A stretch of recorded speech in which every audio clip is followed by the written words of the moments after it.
इस मूवी की स्टार्टिंग में हमें कासा एडिटोरो दिखाया जाता है जहाँ बेलों को फाइटिंग के लिए ट्रेन किया जाता है। वहाँ कुछ बेलों के बछड़े लड़ रहे होते हैं, तभी एक ब्लैक कलर का बछड़ा बाहर आता है जिसका नाम फर्टिनेंट होता है। फर्टिनेंट सबसे अलग होता है क्योंकि उसे लड़ना पसंद नहीं होता है और वो शांति से रहना चाहता है। फर्टिनेंट एक फ्लावर को पानी पिलाता है क्योंकि उसे फ्लावर बहुत पसंद होते हैं। तभी वहाँ विनर ट्रक आता है और सभी बच्चों से देखने लग जाते हैं। तब फर्टिनेंट कहता है कि ये ट्रक क्या लेना आया है, तो वेलिएंट फर्टिनेंट को बताते हैं कि ये ट्रक यहाँ इसलिए आया है क्योंकि आज मेटाडोल एक बेल को फाइटिंग के लिए चुनने वाले हैं। तब फर्टिनेंट कहता है कि वो किसको चुनेंगे, तो वेलिएंट पूरे जोश के साथ कहता है कि वो मेरे डैड को ही चुनेंगे और फिर जब मैं बड़ा हो जाऊंगा तब वो मुझे चुनेंगे और मैं दुनिया का सबसे खूंखार बेल बन जाऊंगा और मैं मेटाडोल की छुट्टी कर दूंगा, मैं चैंपियन बन जाऊंगा, फिर मैं बाकी की जिंदगी राजा की तरह गुजारूंगा। लेकिन तभी गुआवो कहता है कि वो तुम्हें नहीं बल्कि मुझे चुनेंगे। लेकिन तभी वेलिएंट उसका मजाक बनाता है क्योंकि वो मेटाडोल से बहुत डरता था। तभी बोन्स कहता है कि वो मुझे ही चुनेंगे क्योंकि मैं बहुत फास्ट हूँ। लेकिन तभी वेलिएंट कहता है कि तुम कभी नहीं चुने जाओगे क्योंकि तुम बहुत कमजोर हो और वो उसे धक्का दे देता है। फर्टिनेंट बोन्स की मदद करता है लेकिन बोन्स उसे मदद करने से मना कर देता है और वेलिएंट उसका मजाक उड़ाने लगता है और उसे लड़ने के लिए ललकारता है। लेकिन फर्टिनेंट को लड़ना अच्छा नहीं लगता है। तभी वहाँ बड़े बलों की फाइटिंग स्टार्ट होती है जहाँ फर्टिनेंट के डैड और वेलिएंट के डैड आपस में लड़ने लग जाते हैं। दोनों ही बेल बहुत ताकतवर होते हैं लेकिन फर्टिनेंट के डैड उसे हरा देते हैं और मेटाडोल फर्टिनेंट के डैड को चुन लेता है। फर्टिनेंट के डैड बहुत खुश होते हैं। वो फर्टिनेंट को कहते हैं कि अब मुझे जाना होगा और मैं इस रिंग को जीत कर आऊंगा क्योंकि हर एक बेल का यही तो सपना होता है कि वो मेटाडोल को रिंग में हरा दे। लेकिन फर्टिनेंट कहता है कि मैं ऐसा सपना नहीं देखता। तो फर्टिनेंट के डैड कहते हैं कि तुम अभी बच्चे हो और जब तुम बड़े हो जाओगे तब तुम्हारे सपने ही बदल जाएंगे और तुम भी रिंग में मेटाडोल को हरा दोगे। फिर फर्टिनेंट के डैड के जाने का समय हो जाता है और वो वहाँ से चले जाते हैं। फर्टिनेंट दिन रात अपने फादर का इंतजार करता रहता है और एक रात जब वो हॉर्न की आवाज सुनता है तो बाहर आता है और वो देखता है कि वो गाड़ी वापस आ चुकी है लेकिन फर्टिनेंट के डैड नहीं आए थे। ये देखकर फर्टिनेंट बहुत दुखी हो जाता है। तभी वेलिएंट के डैड उससे कहते हैं कि वो मर चुका है। तभी फर्टिनेंट गेट खुला देखकर वहाँ से भाग जाता है। वहाँ के वर्कर फर्टिनेंट को पकड़ने की कोशिश करते हैं लेकिन फर्टिनेंट भागते हुए एक ट्रेन में चढ़ जाता है और वो लोग उसे नहीं पकड़ पाते हैं। फिर हमें एक जंगल दिखाई जाता है जहाँ जाकर ट्रेन रुक जाती है। फर्टिनेंट भागता हुआ जंगल में चला जाता है। आज मौसम भी बहुत खराब था। तभी फर्टिनेंट को एक डॉग की आवाज सुनाई देती है जिससे वो बहुत डर जाता है और वो फिसल कर गड्ढे में गिरकर बेहोश हो जाता है। लेकिन उसे जुआन नाम का एक आदमी उठाकर अपना घर ले आता है। फिर अगली सुबह जब उसकी आंख खुलती है तो वो अपने सामने एक लड़की को देखता है जिसका नाम नीना होता है। वो जुआन की बेटी होती है। फर्टिनेंट उससे डर रहा होता है लेकिन नीना धीरे धीरे उसके पास आती है और उसे विश्वास दिलाती है कि मैं तुम्हारा ख्याल रखूंगी और वो उसे एक फूल देती है। फिर वो फर्टिनेंट को बाहर लेकर आती है और उससे कहती है कि अब यही तुम्हारा घर है और उसे वहाँ फूलों के पास जाने को कहती है। फर्टिनेंट बहुत खुश हो जाता है क्योंकि फर्टिनेंट को फूल बहुत पसंद होते हैं। ये बहुत ही शानदार सीन होता है क्योंकि वो जगह बहुत ही खूबसूरत होती है। अब धीरे धीरे फर्टिनेंट और नीना बेस्ट फ्रेंड बन जाते हैं और अब वो दोनों एक साथ खाना खाते हैं, मस्ती करते हैं और दोनों साथ ही सोते हैं।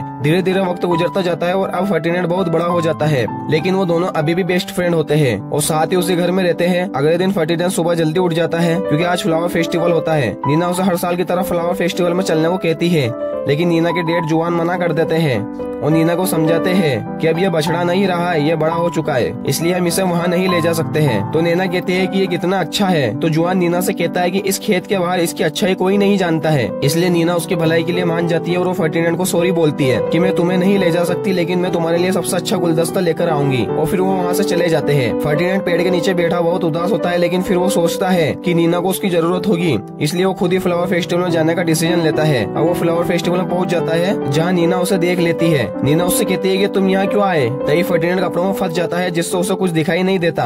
तभी वो एक मधुमक्खी के ऊपर गिर जाता है और मधुमक्खी उसे काट लेती है और फिर फर्टिनेंट डर की वजह से इधर उधर भागता है जिससे वहाँ की हर चीजें टूटने लग जाती है। लोग उससे बहुत डर जाते हैं। वो सोचते हैं कि ये सांड पागल हो गया है और एनिमल कंट्रोल टीम वहाँ आ जाती है। फर्टिनेंट उसे देखकर वहाँ से भागने लगता है। फर्टिनेंट एक दुकान में छुपने की कोशिश करता है लेकिन छुप नहीं पाता और एनिमल कंट्रोल टीम उसे पकड़कर ट्रक में बंद कर देती है और उसे वहाँ से लेकर चले जाते हैं। ये देखकर नीना बहुत दुखी होती है। वो फर्टिनेंट को वापस कासा एडिटोरो ले आते हैं। फर्टिनेंट उस ट्रक को तोड़कर बाहर निकलने की कोशिश करता है। फिर एक बकरी जिसका नाम लूपो होता है वो फर्टिनेंट को शांत करके पुराने बेलों से मिलवाने लग जाती है। सब उसे पहचान लेते हैं। तभी वहाँ वेलिएंट आता है जो अब बहुत ही सनकी हो चुका था। वो फर्टिनेंट से कहता है कि मुझे नहीं लगता था कि तुम वापस आओगे। फर्टिनेंट कहता है कि मुझे भी नहीं पता था कि मैं यहाँ वापस आऊंगा। फिर वेलिएंट कहता है कि मुझे सब पता है, तुम यहाँ मोटे होकर मुझसे बदला लेना आए हो। फिर वो कहता है कि मैं बहुत खुश हूँ क्योंकि अब जाकर यहाँ कोई मेरी टक्कर का आया है। फिर वेलिएंट वहाँ से चला जाता है। अब लूपे फर्टिनेंट को कमरे में लेकर जाती है और वो उसे अपना दोस्त मानने लग जाती है। लूपे फर्टिनेंट को एक फ्लावर देकर सो जाती है लेकिन फर्टिनेंट को पूरी रात नींद नहीं आती।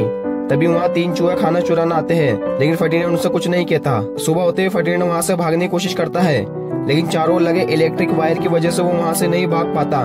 फिर वहाँ एल प्रीमो आता है जो बेस्ट बुल फाइटर होता है, जो मोरेना को बताता है कि वो यहाँ बेस्ट बुल को सिलेक्ट करने आया है जिसके साथ वो फाइनल रिंग में फाइट करेगा। मोरेना सभी बेलों को रिंग में लड़वाने के लिए बुलाता है। फिर सभी बेल एक दूसरे से लड़ने लग जाते हैं, लेकिन फर्टिनेंट किसी से भी नहीं लड़ना चाहता, इसलिए वो किसी को भी नहीं मारता। लेकिन तभी गुआबो बेहोश हो जाता है। फिर गुआबो को कसाई घर भेज दिया जाता है, लेकिन गुआबो बहुत खुश हो रहा होता है क्योंकि उसे लग रहा था कि एल प्रीमो ने उसे बेस्ट बुल के लिए सिलेक्ट कर लिया है। फिर शाम को फर्टिनेंट को बोन्स की रोने की आवाज आती है।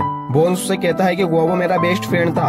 अगले दिन फर्टिनेंट सभी बेलों को वहाँ से भागने को कहता है। सभी बेल तैयार हो जाते हैं, लेकिन वेलिएंटे मना कर देता है और वो फर्टिनेंट से लड़ने लग जाता है और लड़ाई में वेलिएंटे का सिंग टूट जाता है।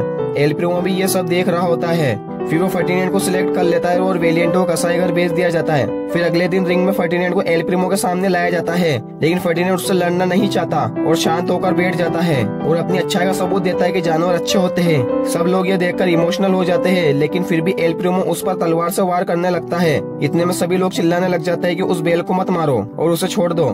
नीना और जुआन ये देखकर बहुत खुश हो जाते हैं और फर्टिनेंट के लिए सब तालियां बजाने लगते हैं। फिर नीना ग्राउंड में आकर फर्टिनेंट के गले लग जाती है। फिर सभी लोग उन दोनों के ऊपर फूलों की बारिश करने लग जाते हैं और फिर यहीं पर इस मूवी की हैप्पी एंडिंग हो जाती है। सो गाइस, अगर आप ऐसी और भी वीडियोस देखना चाहते हैं तो वीडियो को लाइक और इस चैनल को सब्सक्राइब करें।